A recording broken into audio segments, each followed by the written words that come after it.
Welcome to our Hawke's Bay Regional Council meeting today, the 27th of September. A warm welcome to you all. Can I please ask Charlie today to open our meeting with the karakia? Kia ora. Kia ora tātou. Mui o koutou rā, te karakia, mi karakia tātou. Whakataka te hau Ki te uru, whakataka te hau ki te tonga, kia mā kine ki uta, kia mā taratara ki tai. E hia ki ana te atakura, he tio, he huka, he hauhu, si hei, mauri ora. Tēnā koe, Charlie. Welcome to you all, councillors, staff in the room, and also we have Councillor Curtin and Councillor Roadley joining us online. Also a warm welcome to those watching the live stream currently. A few housekeeping rules: in the event of a fire, please exit your closest exit and meet on the grassy area on Dalton Street. In the event of an earthquake, drop cover and hold, and when safe, make your way up to Tiffin Park along Dalton Street. Can I please have any apologies, announcements of apologies? I don't have any, so. You don't have any? No. Okay, there are none. Any notices?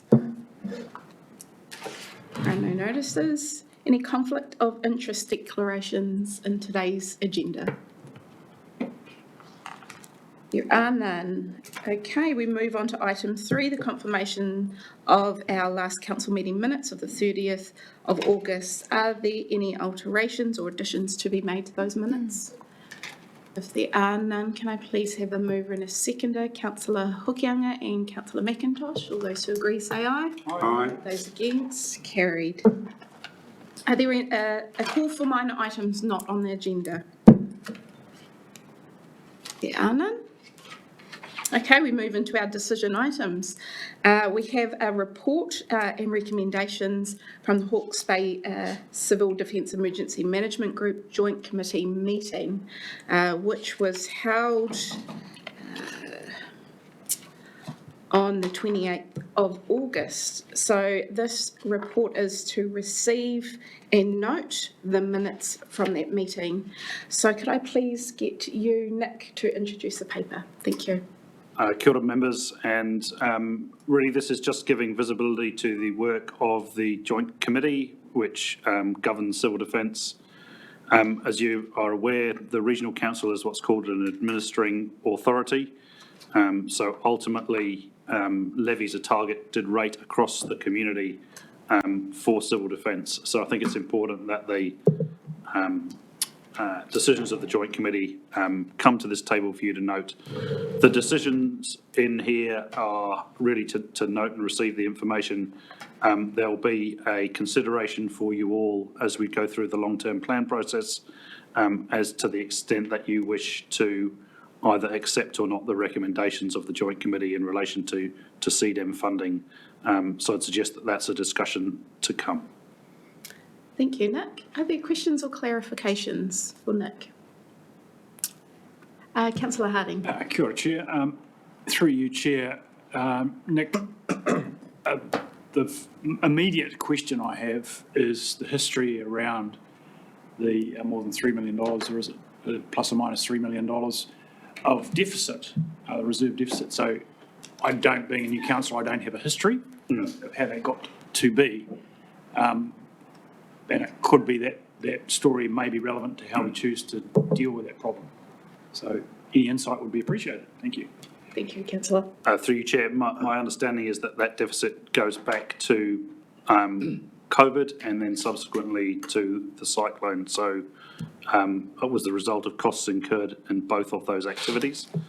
There will be a question as to whether Council intends to rebuild that reserve. I'd be happy to take an action to ask the coordinating executive group to furnish Council with some more detail of that deficit in order for you to have your LTP discussion, if that's useful. Councillor Harding. Just to make what might be a useful follow-up, if there are different options to fund that deficit and the rebuilding, that would be helpful to know that as well, because on its face, we're presented with with one option only, which is to reclaim it through general rates over 5 years, I think. But there may be, for example, we may choose to take it from reserves if that's an option. Thank you. Agreed. I'm happy to bring that as part of the LTP. Thank you. Good suggestions. A question and a comment, but just a question for now. I see the planning for extra resources, which is fantastic to see. Just a bit of clarity from you, please, Nick. Even though we are the administrative body and CDM exists in a different format and there's a joint committee, the employment of the actual staff for CDM, are they employed by the CDM group or particularly, by HBRC? Yes, employed under contract to us, and so the group manager for CDM is a direct report to me, but the monitoring of their activity is done by a thing called the coordinating executive group and then through to the joint committee. Okay. So we simply provide the salary, if you like.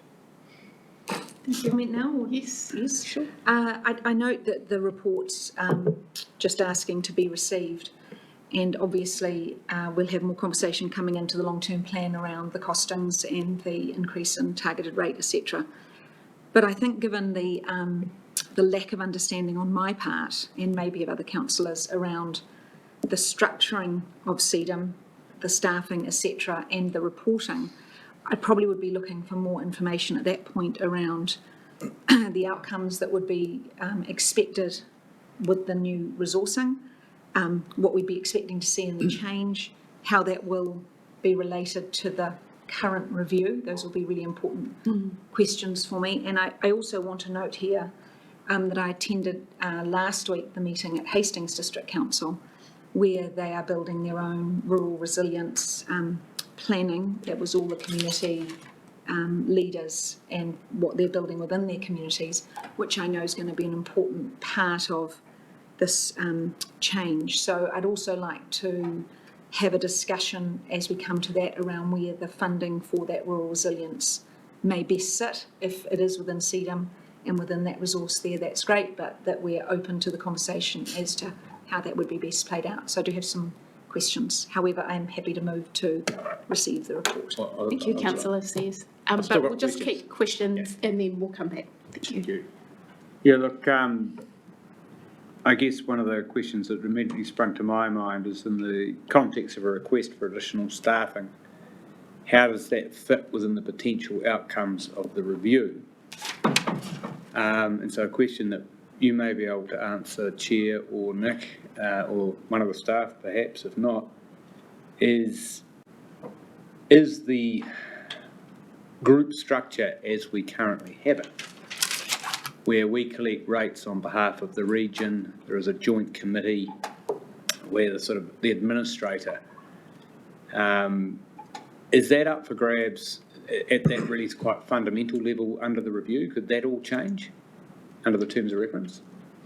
Through you, Chair, I think there are two things at play with reviews. The first one, if I can go there first, is the national inquiry being led by Sir Jerry Mataparai. That will look more fundamentally probably at the structure and the legislation around civil defence. There is a bill that's been making its way through the House that hasn't made it through to an act this parliamentary term, looking at changing the structure of civil defence. I think that's more likely to occur at that level. The review that has been commissioned by the Joint Committee here will look more at lessons learned as a result of the Cyclone Gabriel event, but won't have the power to influence the legislative setup of civil defence, if that makes sense. But a more decentralised model where, for example, we're not sitting in the midst of a joint committee of all the TAs, which then retain the unit and we staff do the administration, which is, I think that's something that's vexed all of us since the event, just how agile is that? Is that on the table as part of our review? Our structural settings as a region? Our structural setting, not in terms of a joint committee and a coordinating executive group. How CDM delivers its services, I think, is open to a look at. but the first two things are enshrined in legislation. Okay, well, the reason I ask is that there's additional staff involved here for operational planning at a senior level and community resilience. And I was just really wondering, the question I've got, is it, to Councillor Sear's point, kind of premature to be thinking about bids for additional staffing, even in a long-term plan context, until we understand how this thing's going to be structured and operate post the review, I guess is where I'm coming from. My suggestion, which is a bit of a bureaucratic way, but I think preserves the lines of governance and accountability, would be that if this committee, if council has questions like that, it would be sensible for council to communicate that back to the joint committee, and then ask the joint committee to source that information from CDEM. So that kind of preserves the role of this council as an administering authority, and then the role of the joint committee in terms of governance. I think they're absolutely valid questions to ask, and I suggest as a result of this, we ask that of the joint committee, so that they can provide information into your LTP. Yeah, because the question I'm getting is what additional civil defence capability do we get for those two additional staff? Puts the additional 100,000 a year. Yeah. And because of the structure, it's very difficult to even know who to direct the question to. Yep. Nick, can I ask for your comment around the LTP process and actually what levers and decisions we get to make through that process in light of what's been mentioned here? The ultimate lever that council has is the levying of a targeted rate on behalf of the whole region. So recognising that civil defence, whilst the regional council is the administering authority, is done on behalf of all of the councils of the region, and hence the existence of the joint committee. So really that's your lever, is the extent to which you rate on behalf of those organisations. I guess the other lever you've got is how you consider the rebuilding of the reserve. Councillor Curtin. Thanks, Chair. I just want to follow through on comments made by Councillor Sears in regard to, if you like, line of sight, Mr Chief Executive, particularly around the deliverables on the regional council side. So I appreciate that the CDEM, our deliverables are delivered through that entity and the joint committee, but equally there are some deliverables sitting on HBRC side, which I find difficult to get a line of sight on. Can you help us with how we might get that line of sight and understand how we're performing with our own or HBRC side of things, which we are directly accountable for in this situation? Thank you, Councillor. Councillor, could I just get you to clarify those deliverables? Do you mean in terms of our contribution to hazard mapping and those sort of issues? Yes, if you look at the service level agreements or service levels, we've got deliverables on HBRC's direct side, and expenditures, etc., going on there. But it's difficult to, other than through the organisational reports, to really understand where we're at with those. So if it's work being done directly by the regional council, absolutely can get those answers for you. Where we are contributing to something that CDEM is doing more broadly around things like hazard and risk identification, again, my suggestion would be that this council is asking that question of the civil defence structure of the joint committee, and the joint committee would then ask essentially the coordinating executive group to clarify that. So the coordinating executive group, which is chaired by the CE of Central Hawke's Bay District Council, they receive regular support reports from CDEM as to their activities and what they're doing and why. Happy to have a discussion with you as to where the activities of HBRC are different. I'm not sure if I've quite got that in my head as to where the line lies. Thank you, Councillor Curtin. Are there any other questions? If there are none, back to you, Councillor Sears. You're happy to move receiving those minutes? Yes. Can I have a seconder, please? Councillor Harding, would you like to speak? Just to follow up to say, I'm really pleased to see the report. It was the first time we've seen any reporting from Sedon back into Regional Council, and as I raised in my question, it does raise more questions for me as well, but I'm very pleased with the Chief Executive's response that our capacity to dig more into this or to ask questions back to the Joint Committee before the LTP will give us the opportunity to look at where these things might sit or not sit. Thank you, Councillor. Councillor Thanks, Harding? Just to say, I think we've landed in a good place. Thank you. Fantastic. Councillor Williams? Yeah, look, I don't know how to put this, and I've heard Councillor Curtin say this before, but in a context where we've got a review that there are challenges to the operation of civil defence during the recovery, there are challenges to the structure of it. We're the administering body, we've got immense challenges on us in terms of rating pressures, dealing not just with recovery and the cyclone, but everything that's hitting local government as a sector. We end up in this rather invidious position where, despite not having direct line of sight, as Councillor Curtin puts it, to what happens within Sedon, we're the ones that have to go to the community for the bill. And that leaves me in a very uncomfortable place. That's about as simply and as precisely as I can put it. So when requests come to us for additional funding that we're going to have to sell within the context of our rate increases and our rate burden on ratepayers, I think we deserve a very clear, crisp business case for what that will deliver to the constituents that are raising these issues with us around its performance, but which we otherwise can't test. Thank you. Thank you, Councillor. Any other speakers? Okay, all those who agree say aye. Aye. Those against? Carried. Thank you.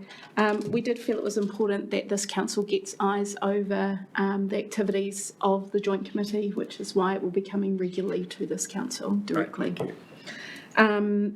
Okay, we move on to decision item 6, the fixing of the common seal. We're happy to move Councillor Foley Yep. and Councillor McIntosh second.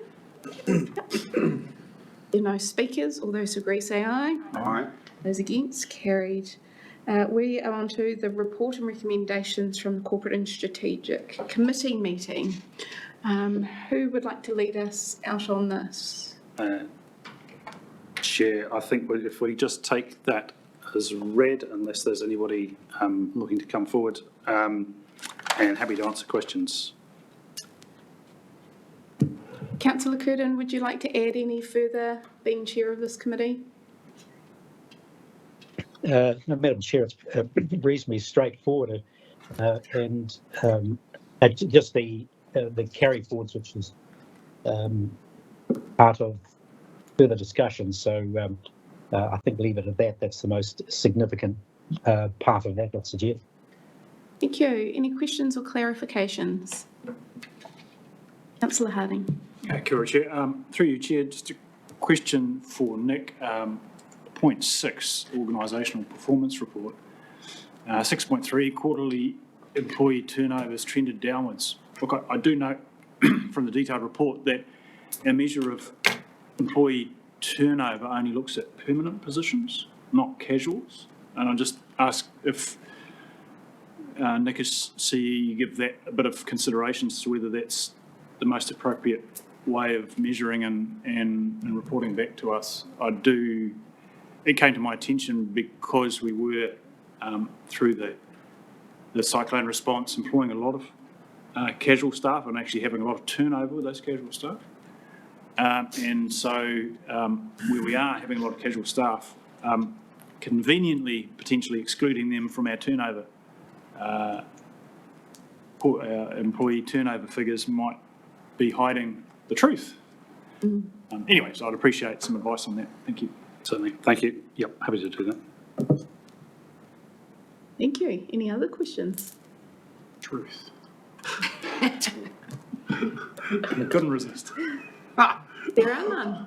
Okay, we have the recommendations on page 12. 1, 2, 3, 4 and 5, noting The 2003 Navigation Safety Bylaw approval for consultation is in that recommendation, as well as the debt drawdowns. So can I please have a mover to receive and note those minutes? Happy to so Councillor move. Harding, and a seconder, Councillor Williams. Yeah, no other speakers. All those who agree say aye. Aye. Those against, carried. Thank you. Okay, we now move on to decision item 8, which is our 22-23 carry forwards. Kia ora, Chris. Through you, Chair, a paper was brought to Corporate and Strategic to look at potential carry forwards, and the members asked officers to go back at that point to have a look at the potential general rate carry forward in relation to kotahi and Māori partnerships, asked for some more detail around several of the capital projects, and asked for clarification around the potential impact or not on rates. And I'll ask the CFO to talk about the latter two of those. In terms of kotahi and Māori partnerships, the significant discussion that was held at Corporate and Strategic was around the ongoing negotiation of Te Mana o Te Wai contractual arrangements with PSGEs and Tai Whenua. As a result of discussions, that budget has been pulled back by around $700,000,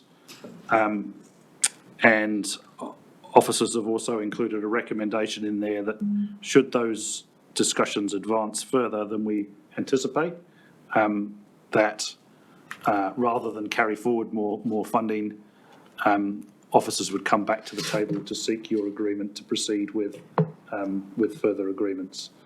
So that felt like a way of reducing the carry forward of general rate, to which I'm normally allergic, and but also honour the fact that we've got a number of negotiations in place.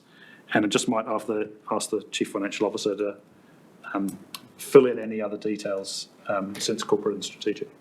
Yep, I think there had been a question around what impact this would have on the deficit, which I talked about at that point in time, that yes, we're forecasting a $20.7 million deficit at the moment. Any of these carry forwards will put in additional expenditure where that's not offset by additional new revenue that would increase the deficit for the plan in there. However, because these are all funded from other revenue sources or from reserves, it would not have an impact on the actual rates in next year or the following years, other than any flow-on effect from increased borrowing or that, which will be from a number of factors into there and wouldn't be a large amount.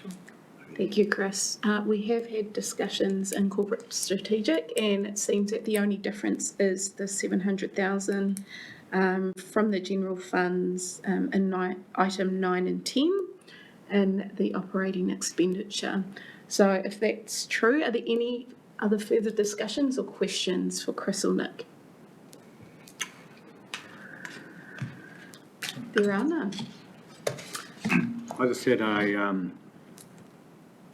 it's a bit of a pointy-headed one in paragraph 95. I'm wondering if the figures there are correct or reflect the position prior to the decrease in the carry forward for kotahi and the fact that the transport funding's now gone into external rather than into wherever it was.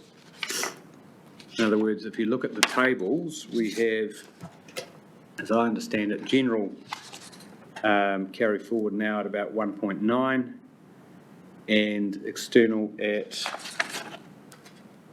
1.6. Is that correct? So does that paragraph need to be amended? Does it matter? Yeah, unfortunately, I tried to capture all of the different numbers through the entire paper with those changes. I may have missed one there. It doesn't matter. It's not a recommendation for the paper. Cool. So the numbers are the ones in the table, not the ones in the paragraph. Thank you. That's really what a better way of asking that question, I think. are no further questions, councillor Williams, would you like to move and receive the paper? I did have a question. Okay. The adjustment on Kotahi by reducing that by 700. And this isn't a loaded question, just a sense of what do we not carry forward, what has sort of dropped off within the work program for next year? How did that come about? How was that achieved?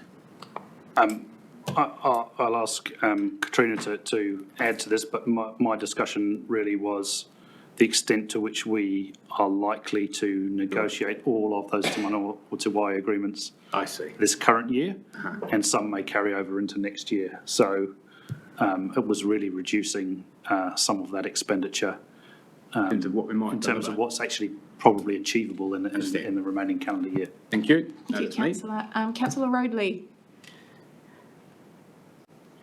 Kia ora, Chair. Afternoon, Chris. Just a bit of clarity. I realise that it's external funding, but the item para 18, looking at that program of work at Paronga Ho out of the COVID Recovery Fund. I note that it's from the 2021 year. Is that realistically still going to progress in the 23-24 year? I'm just noting the long time delay there. So this is in regard to the continued support of the Paronga Catchment Group Freshwater Improvement Fund project. I'm sorry, I don't have the full detail. John, do you have any information on that particular one? Sorry, I was deep in an email. Can you just repeat the question? There's a carry forward, no, sorry, this will be in biodiversity. This will be Yeah, it would be. in his area, sorry. We don't have anyone to answer that specific question. Sorry, councillor Roadley. But can we get that to you online as a follow-up? Yep, that would be much appreciated. Thank you. Thank you. Councillor Williams, if you're happy to move. Councillor Curtin, would you like to second? Very happy to do so, Madam Chair. Thank you. Would you like to speak, either of you? No, I think it's reasonably well explained in the paper. Thank you. Councillor Harding? Thank you, Chair. Look, I just think it's worth pointing out that in the context of flood response, the operating deficit that we now face, the enormous capital investment that we have to make across various projects, and also contemplating potentially large rates increases down the track. On the surface, you could be considered, excused, I should say, for thinking that for us to be agreeing to $8 million worth of carryovers in operating activity and nearly $4 million in capital, that's reckless. I just want to make it clear that in my view, it's not.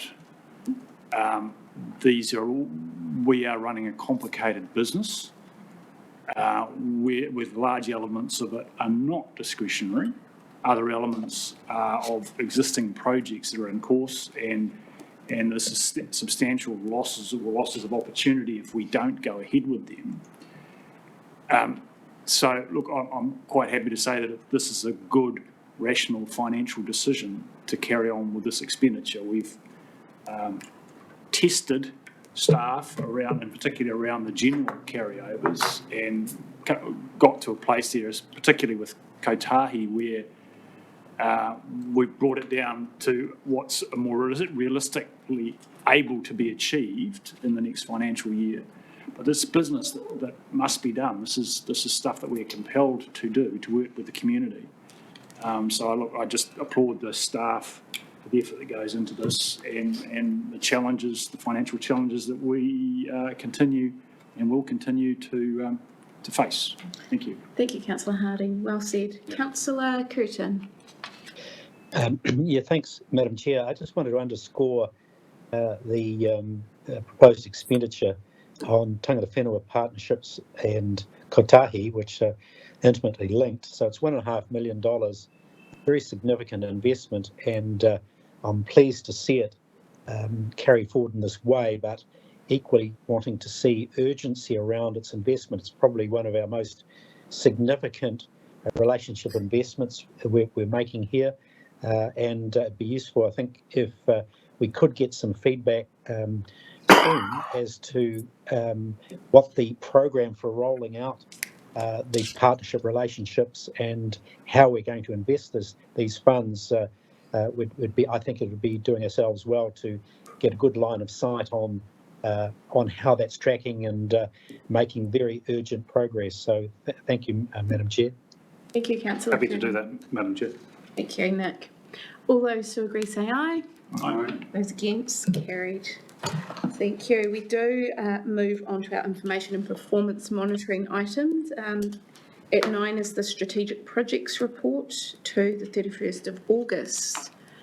Do we have someone to present these? Through you, Chair, I'd suggest members take the item as read, and officers are available to answer questions. Probably simpler than trying to take you through what's quite a long and detailed paper. Yep, absolutely. Do we have questions from that item?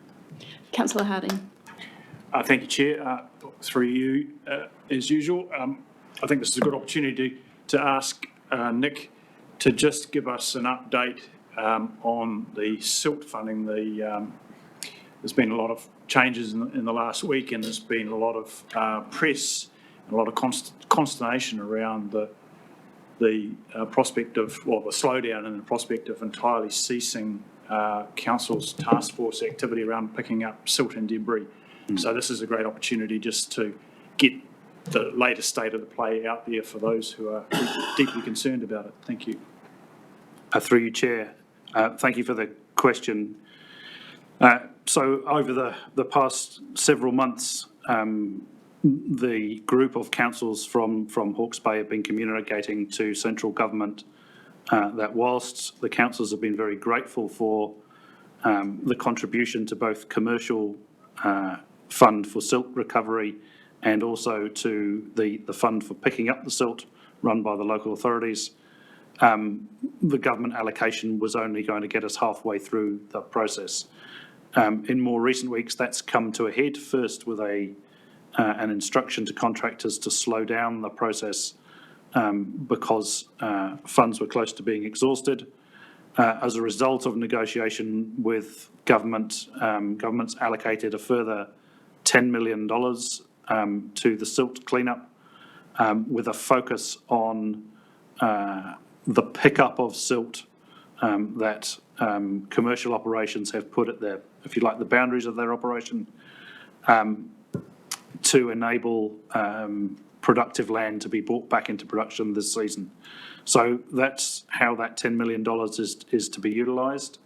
It will mean that the overall rate of silt collection declines, because $10 million, whilst it's a lot of money, will only last 4 to 6 weeks. And so there's an ongoing discussion with central government about further support, and the region as a whole is really clear that there's another $70 million worth of work to do, and that the ability of ratepayers to shoulder that burden just doesn't exist.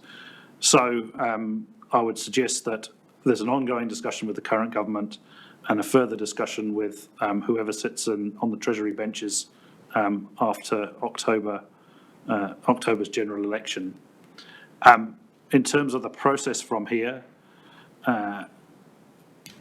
HBRC, again, as the kind of administrator of that fund, needs to go back to Department of Internal Affairs with clarity around how that $10 million will be used. Department of Internal Affairs then signs that off, and work can begin. But I believe we're in the process now, together with the task force, of letting those contractors who have got urgent and priority jobs to do know that they can start resuming that activity. I should have added in there that because this $10 million is targeted and limited, there's a priority matrix now in place to deal with the highest priority pickups of silt, and that is where that $10 million will go. With your leave, Chair, if members have got any more technical questions, I'll ask Susie to join us at the table, because she's over the detail of that to a greater extent than I am. Thank you, Nick. Thank you. Councillor Williams. Yeah, thank you, Chair. Look, I've got some just questions about item 1 in the strategic projects report, in particular in the context of the land categorisation reassessment. The paper noting that we've been working with the TLAs and there's been site visits and discussions with property owners. I just have 3 or 4 questions I just wanted to ask our CEO about in that regard, and I'll return to it in comments. But we've had overtures to us for greater one-on-one engagement with some of these landowners rather than just a technical assessment. Nicky, can you just describe to me some of the steps or processes that you've followed or the staff have followed in response to people in Category 3, say, challenging that categorisation? Certainly through you, Chair, there have been a number of steps in that process. So the technical assessment has been one of those. On-site visits have been a second part of that process, and there's a number of those have occurred now right around all of the potential Category 3 areas. In a number of cases, there have been one-on-one meetings, or at least visits to land. We haven't managed to visit every single landowner. Prior to us reaching the completion of the Category 3 process, public meetings were held in each of the Category 3 areas where provisional maps were looked at and explored.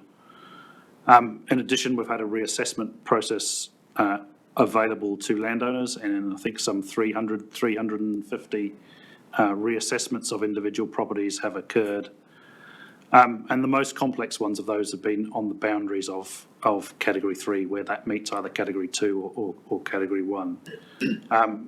So it's been as an extensive a process as we can possibly make it, and has drawn on absolutely the technical information, but also people's experiences on the night, the kind of damage and so on, the building reports that were done, and people have sent us photos, videos, and their personal accounts. So it's tried to build all of that into a picture of what ends up in Category 3 when that decision process is completed.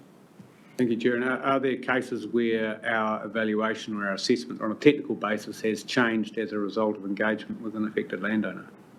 Yes. And what happens now? What happens next? So the next step, we this week intend to complete the Category 3 process to the point where the territorial authorities, Napier City Council and Hastings District Council, can begin the buyout process with those landowners who wish to take advantage of that opportunity. In order for that process to start at the beginning of October, this council will be communicating to all of the property owners via the Hastings and Napier databases early next week with final decisions, the completed decisions around land Category 3. All of the material, all of the technical information and reports will be available. Maps will all be available online. All of the technical work around PDP's reports will also be made available. So that's the next step in that process. And then the TAs essentially take over and begin the buyout process from there. So the baton pass between us and the ability to commence those negotiations is really completion of this process? Indeed. And my final question is, so where does that leave anyone who's still not satisfied with the outcome despite the process? What do you see their pathway being, and what might the implications of that be for the process as it stands? At this point, probably the next avenue would be people might choose, for example, to challenge the legal aspects of the process, and that's open to anybody to do that, and we would deal with those cases should they arise on a case-by-case basis. I think the first part of any of those things is to look and understand what people's issues might be. So we start them in as non-adversarial way as possible. Thank you very much. Thank you, Chair. Thank you, Councillor Williams. Great questions. Councillor Roadley. Kia ora, Chair. I'm not sure what Nick, through you, Chair, not sure, Nick, if this is questions for you or Louise. I can't see if Louise is in the room. It's not in the room. Just to, Nick, you've probably got oversight anyway, around the environmental resilience plan noted in item or para 1. I note that given there's a time delay from this report being written and to when we are discussing it now a whole month later, that there'll have been some work will have progressed in that time lag. And so just wondering how the community engagement has played out. I'm assuming it's well underway. I'd be really great to get some oversight of what that engagement looks like, and further just some comments, Nick, around I note that the risks from that we've identified with the consultation for the LTP, given the same or similar time frame and the impacts on each other from going to our communities so often. Could you just comment on that, please? I agree that I think communities are fatigued with independent reviews underway, LTP underway, this work underway. My understanding of this work is it's connected to the second tranche of work that the Regional Recovery Agency will do. In terms of the community engagement, we've tried to piggyback as much as we can on the work that the territorial authorities are doing. So, for example, where CHB have been doing locality plan meetings, for the majority of those we've had staff present and listening to the issues raised and sometimes asking questions, and we've done that, I think, with Hastings District Council as well. There will be a specific piece of work which we then do under our own steam, which will largely be online through things like Social Pinpoint. And then we're doing some work with Piri Munro's team around Māori partnerships, just to understand whether Hapu and Iwi, PSGEs and so on across the region want to be involved in this process, or whether it's something that they kind of just say, actually, we're full at the moment with it. So it's light touch rather than anything too heavy at this point. Thank you, Nick. Councillor Van Beek. Good. A couple of questions, and they're through you, Madam, to the CE. Question: who signs off on the land categorisation? Who makes that decision? Ultimately, it'll be me as the CE, and has been the whole way through the process to date. Thank you. And the next question is, you mentioned that what happened on the night of the 14th, or day of the 14th, whatever you may see it. Any learnings since then of what occurred? Has that been taken in consideration in regards to the categorisation of these areas? And I'll give you one example. For instance, bridges that had didn't have a total span, but actually became, in the community's words, beaver dams. We know now that these bridges will not be rebuilt in the same context and type, but actually will be total span. Therefore, that won't be occur. Just to give one example. Certainly there was a look at what drove the flooding of areas and whether slash and debris was involved, the velocity of the water, depth of water. So yes, there was a look at a whole range of those factors in coming to the Category 3 decision. I don't think on its own any single one factor, like a bridge, was kind of determinative of the final or of the completed categorisation. Thank you, Councillor. Councillor Sears. Thank you. Through you, Madam Chair. Just a very quick question on the Upper Tukituk, gravel extraction and the note of the Kanoa funding, and that the program won't be finished in that time, the discussions that are taking place. I'd just be interested to know how much at risk those are, or how well those conversations are going, or when we may know if that funding will be able to be carried over. Through you, Chair, I'd have to ask Mr Kingsford if he knows the answer to that, because I don't. Please come up. While he's coming up, also to say well done on the Ngātarewa stock bank upgrade, finished 2 months early. Congratulations to your team.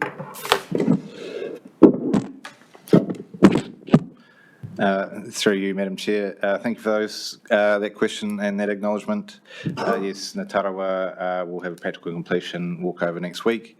We double crewed that post-cyclone to finish it early, so that we could mobilise those crews to other repair sites. With regard to gravel extraction in the Upper Tuki rivers, there are two efforts, I guess, in terms of that gravel extraction. One is the private commercial work that is ongoing. That is their own initiatives where they're seeking authorisations to extract gravel from available reaches. I understand that our gravel assurance team have received an unprecedented amount of requests for extraction of gravel in those rivers, and they're assessing those as they come in, looking to allocate where gravel is available. And that's quite a detailed process, and they're having to update their data as they go in terms of where that gravel is available. The other effort, so to speak, is the IRG funded gravel extraction, which we did have our tranche 3 tender out for tender when the cyclone hit, so we cancelled that. Tranche 2 gravel extraction continued post-cyclone and to a lesser degree, and we're now out to tender with tranche 3, which is focused on the lower reaches of the Upper Tuki and the Chilean needlegrass infected areas, and that tender process is for about 250,000 cube of gravel. If we're successful in extracting that, then that'll take us within about 50,000 cube of our original target for that program, which is 800,000 cubes. So we are somewhat fingers crossed for dry weather and low rivers, because that was our main challenge in extracting under the first 2 tranches, is high river levels. We can't get in there. To empower that work, we are undertaking bird surveys at present or leading into tranche 3, just to ensure that we have covered all our requirements under the consent. And so, through you, Madam Chair, so the Kanoa funding will be determined by the tender process. If you get the tender, then we can pick up the rest of the funding. Through you, Madam Chair, the funding is up to a maximum amount, and that's pre-approved. Okay. And so we will, when we confirm what our costs are going to be through that tender process, we will then invoice in advance, because it's paid in advance of incurring the cost. I understand. So we just have to invoice them when we understand how much we need to. Yeah. Excellent. Thank you. Thank you, Councillor Sears. Well done, John, to you and the team. Fantastic work. Are there Great team, thank you. any other questions or comments on this item? Could I just clarify a point there, John? I think the question was around the deadline. So the deadline for the Kanoa funding, it was a 3-year program. And so in the notes here, it talks about extending a discussion. So has that extension been granted? Thanks, Councillor Foley, and through you, Madam Chair. Appreciate that reminder. Chris and I were in Wellington on Thursday, Friday, where Kanoa presented the process around that deadline. It's generally recognised that the start of the construction season isn't the best time for a funding deadline when you're looking at construction. So we will be applying with their approval, or their process is to apply for a variation to our contract with MB to extend that deadline on that funding. So we'll be applying for a variation to extend through the end of at least the summer construction season, if not the end of the next year. So that should give us plenty of time. I might add also, just for your interest, the cost for the gravel extraction or the funding for the gravel extraction co-funded was 8 million, based on 800,000 cube extraction. We're well under budget on that because the unit rates on that extraction are coming in a bit lower than we thought. So the first priority is to hit the 800,000 cube, and then the next is to go further if the gravel's available up to the funding constraints. Thank you, John. Councillor Hawke. Kia ora, through you, Madam Chair. Thanks, John. I just note on the gravel extraction, number 15, the Tangata Whenua Gravel Operation Group, hui, that was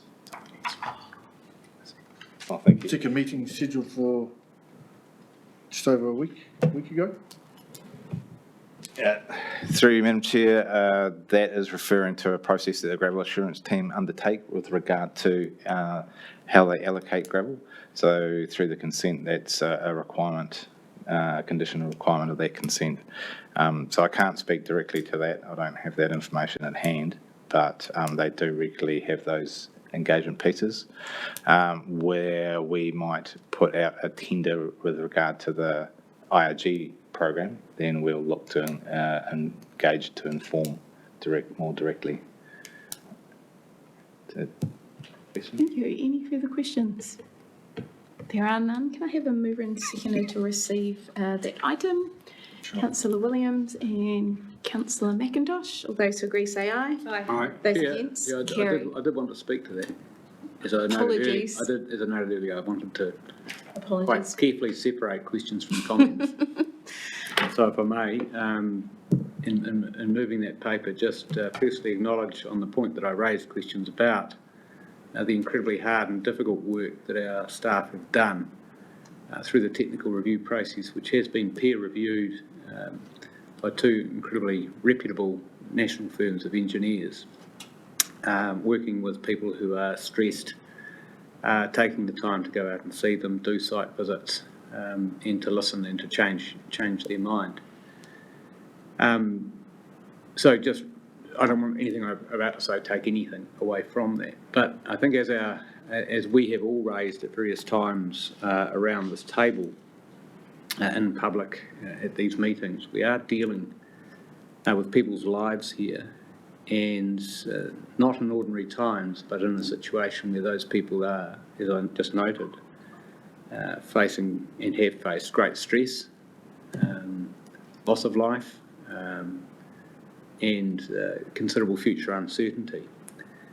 We're dealing with people who don't see this as a technical process about what happened on the 14th of February for a given event, who think if things had been done differently around warnings or civil defence response, the risks they faced, life or otherwise, might have been different. Those are the views that we are hearing, rightly or wrongly, from those communities, and who I fear, really, we know, for those dissatisfied with the outcome, that they may well challenge that decision and that outcome in court for concern over the process. And I would just like to think that, and I'm sure my colleagues do, we're an organisation that for those who are dissatisfied with the process and the outcome, we will continue to deal with them respectfully, humanely and in a dignified way. Because I think what would be the very worst case scenario would be for a future legal challenge, legal in particular, to disrupt the closure and finality that, as I understand it, a great majority of landowners are willing, perhaps not willing, but are able to accept, that enables the acquisition process to progress and for everyone to move on. And for that to be disrupted through a legal challenge, I think would be a great sadness. So if there is to be a challenge of that kind, I guess where I'm coming to, you know, and for people who don't see a voluntary buyout as voluntary at all, if they can't get insurance or they can't get a certificate of compliance or code compliance certificate for building consent, can I just urge that as an organisation we continue to engage with those people and to help keep this out of the courts, which is a scenario that, as I see it, over which no one would be the winner. Thank you, Chair. Thank you, Councillor Williams. Councillor McIntosh. Yes, partially in endorsement to what Councillor Williams has just said. We've all attended public meetings where these very subjects have been discussed, and in addition to acknowledging the input of staff in the process, I especially want to note the impact on people's lives who are being asked to move away from places, in some cases, that they've occupied all their lives. And it's hard to imagine an impact on individuals or families that is greater than that. And some of those are agreeing with that process and some aren't. And I would, in saying that, like to acknowledge both sides of that fence and stress very strongly that from a council perspective, those decisions are not taken lightly. But the main point is to acknowledge those affected parties. Thank you, Councillor McIntosh. Any other speakers? I'd like to acknowledge and support the sentiments and the views, discussions shared in this item. Thank you very much, Nick, and to our staff. So all those who agree to accept this item, say aye. Aye. Those against, carried. We move through to future forward-looking significant organisational activities through October. Take it as read. Again, Madam Chair, I think that's the most sensible way to deal with this sort of item. Take it as read and happy to either deal with questions if we haven't got the right people in the room as a follow-up, or if we have, answer questions as required. Questions, Councillor Harding. Kia ora, Chair. Through you in the time-honoured fashion, question for Nick or maybe staff. Just processes around the Upper Tukituki and Hiratonga Plains Flood Protection Scheme reviews. So, look, I am aware that for many people who've been through our flood, it has highlighted to them or reminded to them the vulnerabilities as they see it on their properties as a result of the design and perhaps the capacity constraints of parts of those flood protection systems. So my question is, or what I'm trying to understand is to what extent the public will be able to engage in those flood reviews and table their knowledge of the state of the schemes as affects them, please. Through you, Chair, I think there are two elements to that, and I'll ask John Kingsford to come and help with the second of those. The first one is the independent review of flood schemes that is currently underway, and that will be kind of the first step in terms of canvassing public views, and particularly will be useful in I guess, getting on board people's real-time experience in a less technical, formal sense than an engineering review of a scheme.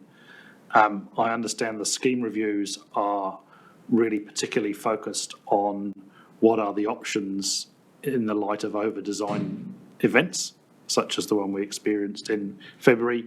And I'll ask John Kingsford, if he can, to talk to the public part of that process, although I don't think the reviews have started yet, so that may still be a work in progress. Thanks, Nick. To you, Madam Chair. Nick is pretty accurate in his commentary there. There's the public-facing review, which is created primarily for the purpose of gathering intelligence from all of those that have had varying experiences during the cyclone, what their knowledge is, what their experience was, what their thoughts are on improvements or otherwise.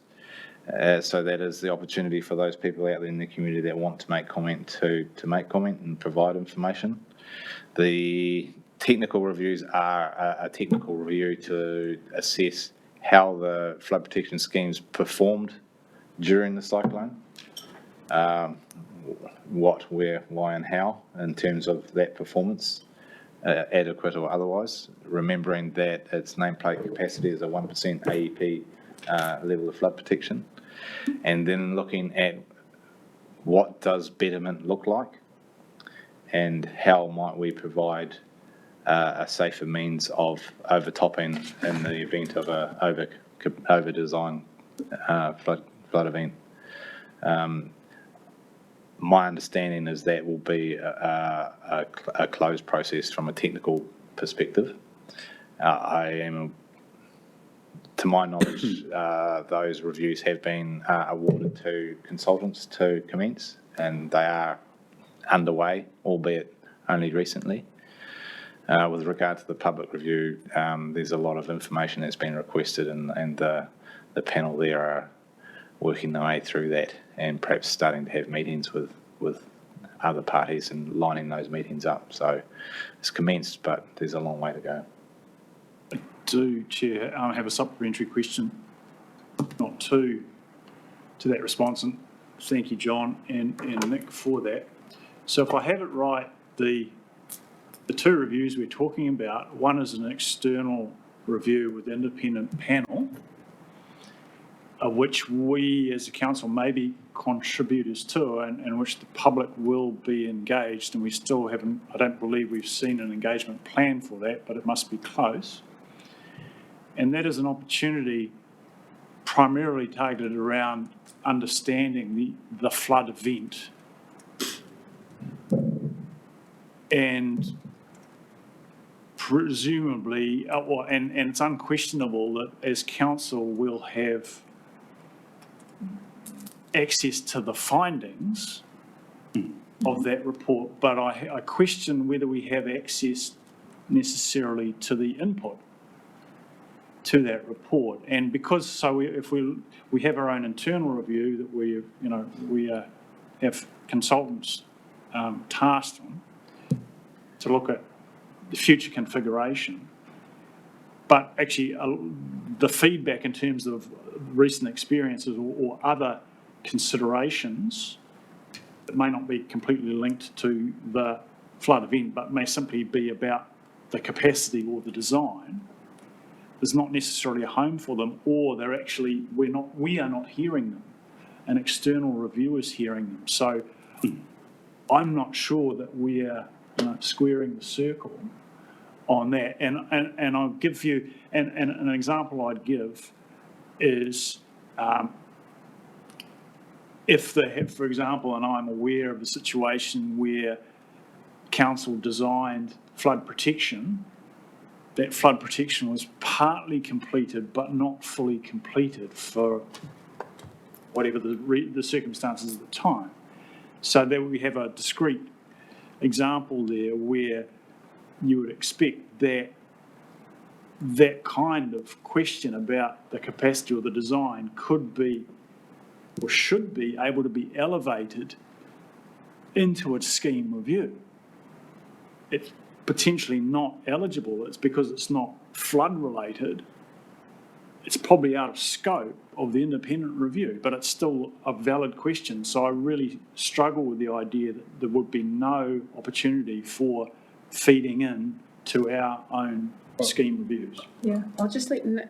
I think possibly through you, Chair, the independent review, firstly, does need to be independent and it's doing its thing. The report will come to you as council from that review. They have a particularly wide remit to look not just at schemes but at river management as a whole, and their report is due early-ish in the new year, next year. The technical review of schemes in terms of over-design will, as I understand, take at least 18 months and will be informed by what comes out of that independent review along the way. So I think those holes will be squared off. I think the technical review of schemes is only the first step in a much larger process then of where does council and the communities in the region go with the future of flood protection. So they're informing pieces that will come back to us, and those conversations you've had around long-term resilience and holding water in catchments and all of those things will be informed by that technical engineering work. But the technical engineering work isn't an end in itself. I would imagine the results of both processes will feed into a conversation that will last this council the next decade in terms of where it decides to go with rivers. So I think every opportunity is being taken. I am happy to go back and just touch base with Chris and John as to exactly the kind of who might get talked to through those technical reviews, because I know in relation to one proposal already there's an offer to talk to them about that in terms of over design. So look, I think it will all get captured, but there'll be a big job to do once both things are completed to decide where to next. And that's a long-term catchment management discussion that this council will get involved in. Thank you, Nick. Is that adequate response to your question? It doesn't quite get there, but probably the easiest way to do it is just to alert the chief executive that there may be issues or examples that come to the table that we have to find a way to register those concerns. Sure. Thank you, Councillor. Councillor Williams. Yeah, thank you. Look, just to pick up with another question on that, is there any reason the chief executive sees as to why? Where you go? Did you want to go first? No. As to why councillors themselves couldn't make submissions to the review panel, precisely because it is an independent review. It's not asked to ensure that they look at, or to ask that they look at specific things. For example, I would like them to look at what our best bang for buck opportunities might be for making rivers room, making room for rivers, and to ensure that they look at, the mātauranga around all of this. I think you as individuals, yeah, absolutely. You're citizens of the region. You have every opportunity to do that as individuals. I think you wouldn't want to do that as a council as a whole necessarily. But we might as individual councillors, absolutely, as ratepayers. Absolutely, not stop ratepayers. Yep. Thank you, Councillor. I might just go to Councillor Rodley. Thank you. Thank you. Kia ora, through you, Chair. Nick, just looking at the para 30 through 31, just congratulations on the team who've managed to get that funding approved. That's great. It's re the cycle networks. And just a question, the funding was for extension and repairs. Is there an opportunity for us to build in some of the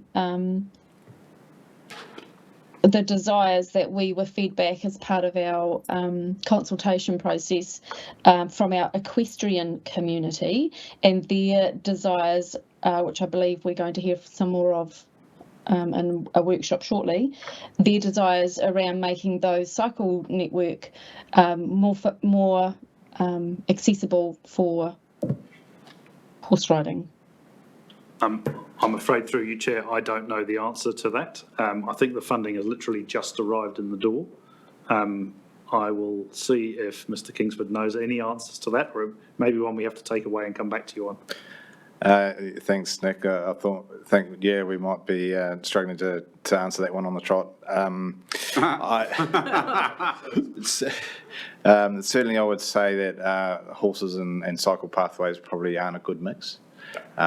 Limestone pathways are quite fragile to that sort of loading. I am aware through other parts of our work that following the cyclone, a lot of space has been created in berms along some rivers for horse riding that don't conflict so much with our cycle networks. It's not really answering the question, but I would imagine our cycle enthusiasts would be wanting to keep those two modes of transport separate. And I do believe that the funding that has been awarded is locked down pretty tight to a specific program of repair. Sorry, I've got my shoulder to you. Apologise for that. That's fine, and yes, I concur that that's not a logical combination there, and I also have done enough grant funding to know that it will be quite tight. But maybe just an alert that where a little opportunity may arise, I'm sure that the team will be grabbing it with both hands so that we can include that desire from that community. Thank you, Councillor Roadley. Councillor Sears. Thank you. Through you, Madam Chair. Chief Executive, I might answer on behalf of your staff to Councillor Roadley.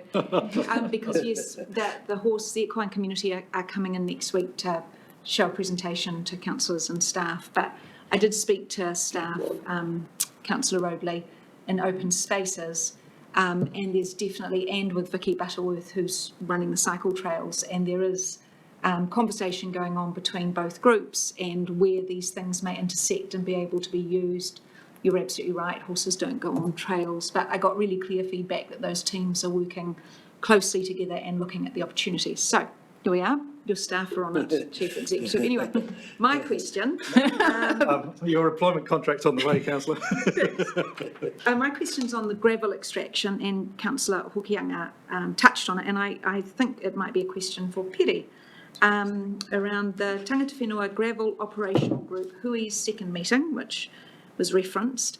I know that the gravel extraction has had some issues with mana whenua and with that working group, and we haven't really ever heard about how this group's formed or how your partnership team work with them or what happens at these huis, and I'd love an update on how that relationship works. What goes on. Chair, just through you, I just need to get a bit of clarification.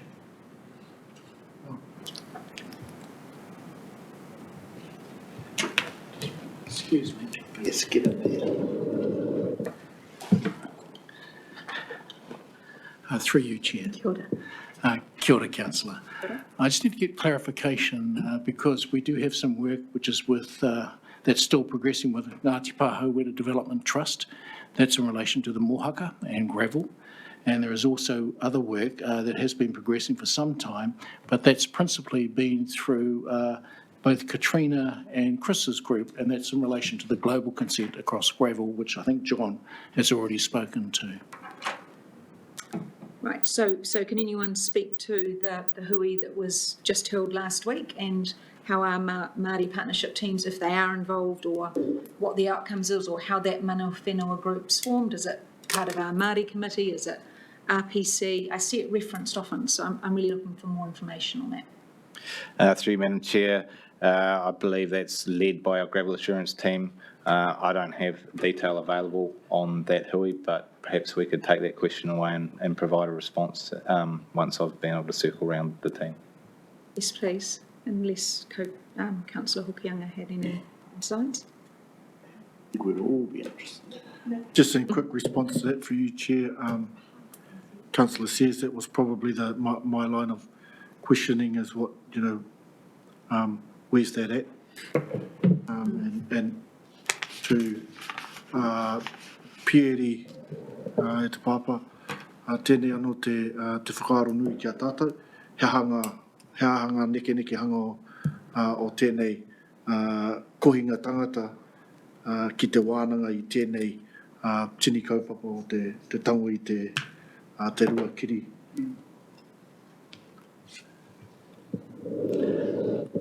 We can go back to get some accuracy on this, but it has very much been, I guess, sponsored and chaperoned through Chris's group. It has been ongoing for at least 2 years now, off the back of the global consent, and the reference to mana whenua there is actually reference to those outside of this organisation, not necessarily the partnerships group. So we've had a little bit to play, which was more in terms of actually getting that started alongside Chris's team, but the principles in that are very much from, like Mare Apatu and others from the Tai Whenua, more directly from those on the ground. But we'll come back to you on that, Councillor. Thank you, Chair. Yeah, thank you. And Nick, did you have any more Just to say that that is a specific consent condition, so that the group is established via the consent for the gravel extraction. Okay, makes sense. Thank you. We had Councillor Foley, then Councillor Van Beek. Thank you, Councillor Foley. Thank you, Chair. Sorry, just to circle back to Councillor Harding's line of questioning, but I thought I'd just start off making the observation.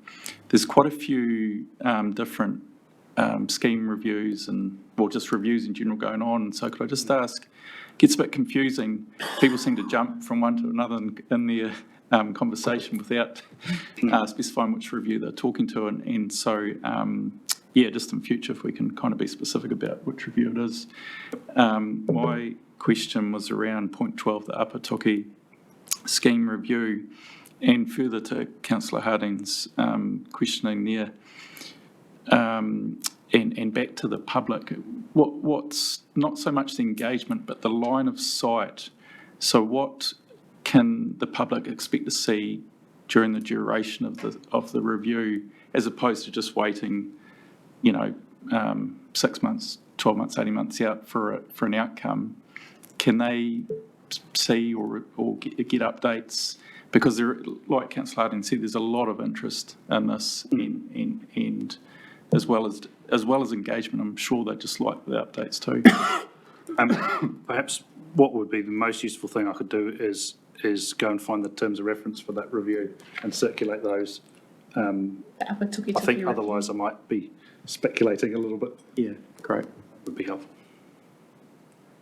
Thank you. Councillor Van Beek. Okay. I've got one question and one comment which I can later wait until after the paper's been moved, or I can make a quick comment now. So first of all, number 26, wood waste removal from the rivers is being coordinated through the Silt Task Force. This is a general knowledge 101 question, is are we as a council not responsible for that wood waste in the corridor that possibly could create an issue if we get further flooding? Because we do have large amounts of wood waste that landowners are very concerned about, and I'm being contacted about, and how we're going to go about that. If it is true that if it's through the Silt Task Force, we may be running out of funding, and therefore that wood waste may have to stay there where it is. Through you, Chair, I'm going to ask John if he's got the answer to that, or if that's one we need to follow up on as well. Through you, Madam Chair, I think that's one we'll have to take away and provide a response on. I'm very vague on that as well. Okay. Yeah. Good. Certainly happy to come back. Yeah. Thank you. No, that's the right answer, because I knew there wasn't an answer. A comment is, and you all know me, I'm getting on my soapbox now, and I fully understand. I love the grade rides, and I love what it actually has done for our region, that we actually have limestone tracks that attracted so many people, and the amount of funding. I wish I could get this amount of funding for active transport, commuter transport going in Hawke's Bay. It is appalling what we have got, and it would have really served us well during the time that we've just gone through, and possibly still will be going through with bridges out. And so that's just my little soapbox. And thank you, Madam Chair, for giving me the luxury to speak. Thank you, Councillor. I'm going to go to Councillor Curtin, then Councillor Harding. Kia ora, Councillor Curtin. Kia ora, Madam Chair, thank you. Just probably a question to Mr. Kingston, just in regard to paragraphs 39, 40, 41, I appreciate all the energy that's going into standing up our telemetry and that sort of equipment, but can you give us some sort of feel for the extent of the rebuild and the upgrades, how that's tracking, when can we expect, if you like, completion of that work, and essentially expressing to the community the excellent work that's gone on there to stand up that all of that monitoring and compliance there. Yeah, I might hand that over to Nick. Through you, Chair, sorry, this is one we would have to come back on. That will be through Peter Davis's environmental information team, but happy to provide an answer. I'm assuming we take actions in these meetings via We have all those questions. Okay. Yeah. Thank you. So we'll add that to the follow-up list, Councillor Curtin. And thank you for that acknowledgement. Fantastic. That kudos definitely belongs to the Hydro team. Councillor Harding. Kia ora, Chair, and through you. Very similar question to Councillor Van Beek's question. Point 24, under Cyclone Gabriel response, drain silt excavation program. So I was just wanting to understand whether the drain silt excavation, which I think we had in our heads as a separate program to the silt pickup, whether that is faced with the same financial constraints as the silt pickup, please. Good question. Through you, Madam Chair, the drain silt program is led by our works group. And they have consented sites for the deposit of that sort of material. So I don't believe it faces the same constraints. It is part of our rapid response or work package program of work. So that's ongoing. And as you'd probably well know, some drains they've visited half a dozen, maybe more times. Yeah. So can I just say that perhaps, and thanks for the response, John.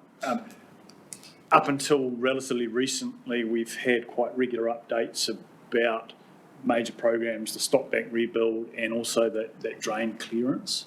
Mm-hmm. And so it would be good to have another update with a little bit more detail about that program, because we are aware. I mean, we've been through a nice quiet month on the weather, but we know what a big job that is to keep on top of that silt drainage, which is almost as important for growers as the silt removal. Absolutely. Thank you, Councillor Williams. Yeah, and apologies, Chair, this is possibly related to the previous report as much as it is this, but the word is dust. This is something Councillor Harding's raised quite strenuously in the past, and I know I've raised it with questions as have other councillors, but given what happened a couple of weeks ago, and in the context of all these discussions about silt removal, drains, properties or otherwise, what I'd like for the benefit of the public, is perhaps starting today, is just a picture of what is being done to manage dust, particularly in relation to the land areas and activities that we do. Mm-hmm. And so what can be done, what is being done, and then what is outside our rubric in terms of maybe it's private land, other people doing things, what can they be encouraged to do, advised to do, or not to do? And the third part is, where does Te Whatu Ora fit into this, and what is their rubric versus our rubric in this context? It's quite a big topic, but perhaps a prelude to a paper on the action list there, Peter, from Nick. Now, yes. Would you like to just brief us with what you can, plus a paper to follow? Through you, Chair, and very happy to provide a paper. It might be worth us circling back on the action list and prioritising it a little bit, so that we don't end up with a massive action list that we never get round to answering for you effectively. In terms of dust, so Katrina Brunton and myself have met with Te Whatu Ora, who will take the lead. The primary concern really is one of public health, for which they're responsible. We have a working group together that meets regularly now to look at the issues.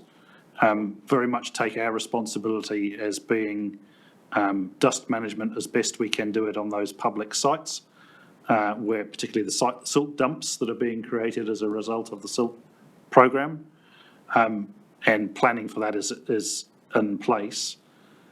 More widely, we have been able to provide some advice to landowners. There are some particular hotspots that we're really conscious of. The school in Esk, for example, is one of those. Te Whatu Ora and Niwa, I understand, have both got monitoring systems in place. So Niwa are adding, don't hold me to the number, but I think around 50 new sites across the region for air quality monitoring during the summer. I know Te Whatu Ora is involved in testing dust to make sure that it's benign in terms of anything that might be contamination in the dust. And we have our own air quality monitoring system, and we're linking all of those three things together. I think the regulatory role of council, because theoretically you could consider dust a discharge to air, But in the circumstances, it would be very difficult for us to look at becoming a regulator of that, given the widespread amount of dust on private land. If a real hotspot turns up, then potentially we could deal with it in that way.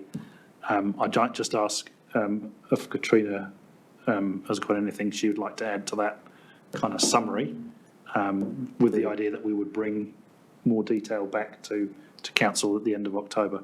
She's shaking her head, so. It's fine. Thank you. Councillor The Williams. follow-up is because we're going to be asked this question, we already are in the public domain.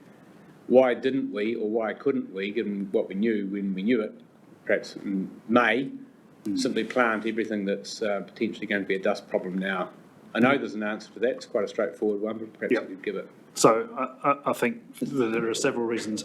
One is it's actually very hard to plant that material. A lot of it's kind of just ground up rock. The other one is a lot of that is on private land, and a lot of it is then getting moved as a result of the silt work. So we would have planted it and then picked it up.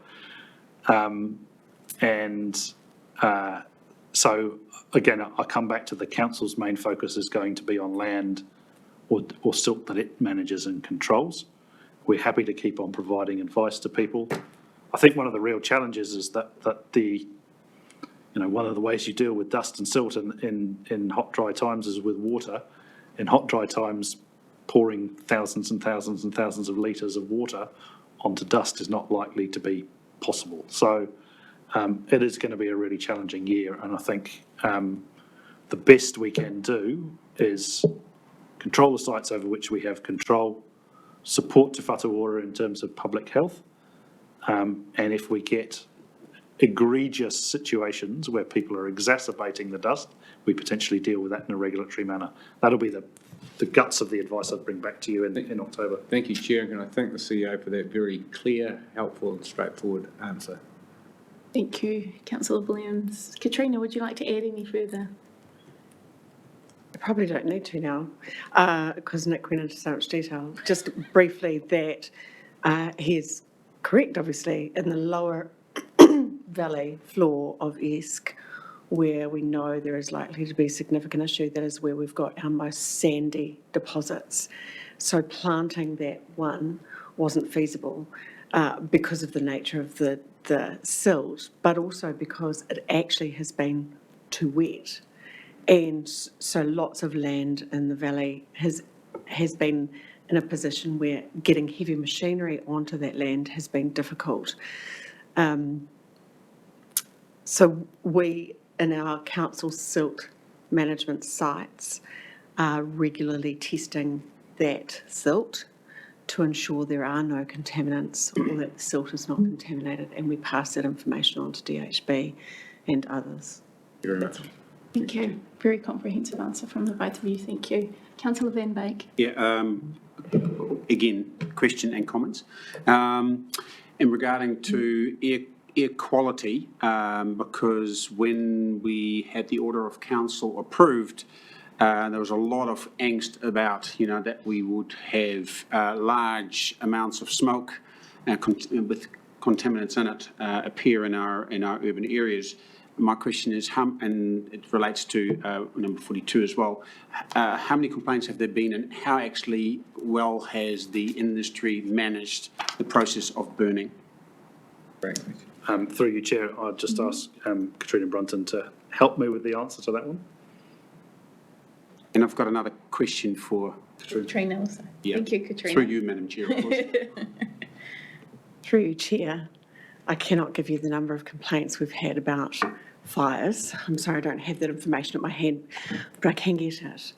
What I can say is that our team have worked really closely with industry through the OIC process. And for all of those, and I'm going to say this is needing to be fact-checked, but off the top of my head, for all of the OIC burns that were undertaken, there was one site that we got a complaint for. The landowners have been exceptional, and the compliance team would like to extend a big thanks to the landowners for that. They have separated a lot of waste and to an extent of spending weeks separating out irrigation piping so that it wasn't burned. So in effect, the fires that we've seen burned have been done so really, really well. So it has been a lot less stress for the community than was anticipated. The one that we've had a number of complaints about, and just recently has been in Lower Pakowhai, and unfortunately it involved a lot of beehives, and there was a lot of black smoke, but that was anticipated and managed as best as possible. Thank you. Thank you. But also I would like to thank once again the staff in the way they've approached this. And because there was segregation of those prohibited materials and the help we got from the Silk Task Force to pick that up and take it away, that combination made it, that combined we had a very good, successful program, and hopefully it will tail off, I would hope. Just maybe a word of advice. What we used to do is actually we used to use straw or grass material that we actually used to cover silt with in Europe, so they actually wouldn't become an issue. But also now we're actually using drone sowing as well. So prior to rain, you can actually have grass that actually slightly coated and actually drops onto silt, and the coating has actually got some fertilizer in it and actually will make it grow, because the cost of doing it with a machine, you might as well put carpet down. It will be the same cost per square metre almost in this. So, but through drone flights, it can now be done. They can carry up to 75 kilos of seed. You can do enormous amount of seeding very quickly in the right conditions. Thank you for your information. Would you like those numbers later, or you're happy with the response? I'm happy with the response, absolutely. Thank you. I don't want to load the team up. They've done a fantastic job already. Thank you, Katrina. Councillor Lambert. Just a quick question, please, around biosecurity on 45 alligator weed in Lake Whātuma. Why are we reporting EPA work? I mean, I think biosecurity is everybody's business. We should be reporting DOC and everybody else. Madam Chair, through you, our GM Anna is on leave this week, so if I can take a follow-up for that one. Okay, thank Yeah, you. it'd be good to see what else they're doing. I've asked myself the same question about the EPA occasionally, but I won't say any more. Great round of questions, councillors. I think we've exhausted those. Thank you to the team for bringing these projects to us and updating us in the public on how we are going in our activities of council. So can I please have a mover, Councillor Sears and Councillor Van Beek? Would you like to speak? Probably only to say that it's incredibly impressive how much work is going on, given the huge amount of effort and resources have been going into the land categorisation. And also, I really note the works that's been done across the whole region. Huge amount of work going on in Wairoa, to the Wairoa councillors. The Waipawa River, the State Highway 50 scour, the breaches and the work I commented complimented John on. I know the cycle network was funding, speaking to that team, huge amount of work about to start there. Another 7,000 poles going into the nursery, and the new shed to be done, the telemetry work that's continuing. I mean, I can go on and on. There's actually an extraordinary amount of work that's continued. Oh, and the one I really did want to reference, the rural recovery team. The three of them are out and running workshops across the whole region. I mean, I just think it's an extraordinary work stream that's happening within an organisation that's got a lot on its plate. So I really wanted to note that and say thank you, Chief Executive. Councillor Sears. Councillor Van Beek. Yeah, thank you for the opportunity to speak. And from now on, actually, I won't read the paper. I'll just listen to the summing up of Councillor Sears. Thank you. Councillor Roadley. Kia ora, Chair. Yes, I just want to endorse Councillor Sears' comments then on the amount of work that's been done across the whole region, but especially to acknowledge the huge amount of work that is being done in Wairoa. Really looking forward to the results of the review that's being undertaken in Mahanga. A lot of public interest in Wairoa around that, and obviously the work that's being done setting up for the flood protection that's being planned. I also just wanted to note, I noticed Mr. Johansson there in the room. Enjoyed your comms over the weekend.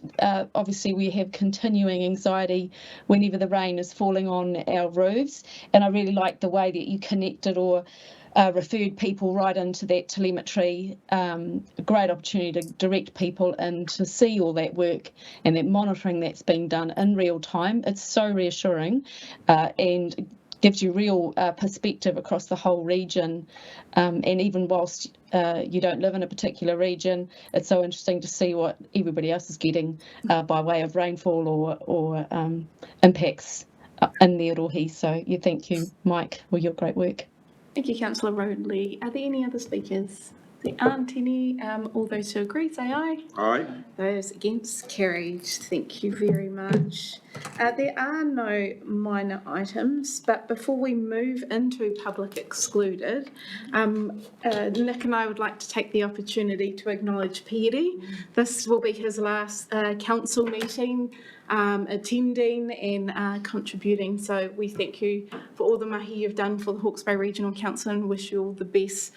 Going back to the police in Wellington and to join your whānau there. So thank you so much. Nick, you wanted to? Just to echo that on behalf of the whole organisation, Madam Chair, it's been an absolute pleasure to work with Piri for the short time I have. But I know the whole organisation's been indebted to his mahi over a long period of time. And we do have a leaving morning tea next week to which councillors are invited. But at which point we will send Piri off next week with our best wishes and the aroha of the region to carry him back to Wellington. Kia ora. And I'll take that literally. I look forward to your win. Well, tēnā koutou katoa. We will head into our public excluded session. Can I have a mover and a seconder? Thanks. Councillor McIntosh, Councillor Lambert. All those who agree say aye. Aye. Those against, carried. Kia ora. Thank